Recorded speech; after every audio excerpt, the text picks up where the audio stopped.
In this video, I'll show you how to make copies using a HP DeskJet 2921 printer. The first thing you need to do is just make sure that you have enough paper in the printer for the amount of copies that you're going to need.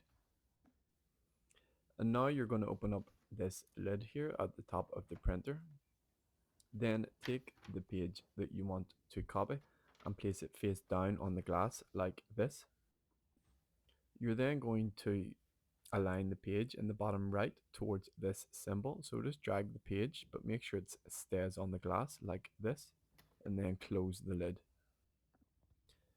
Now if you come over to the printer's control panel, here we have our two copy buttons. So we have our color copy and we have our black and white copy.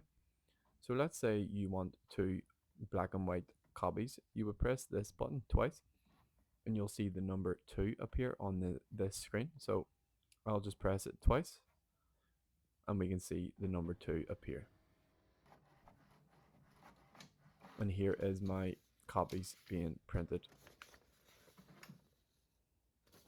So that was the two copies, and then we can just remove the original from the printer's scanner glass. So if you found this video useful, please like and subscribe.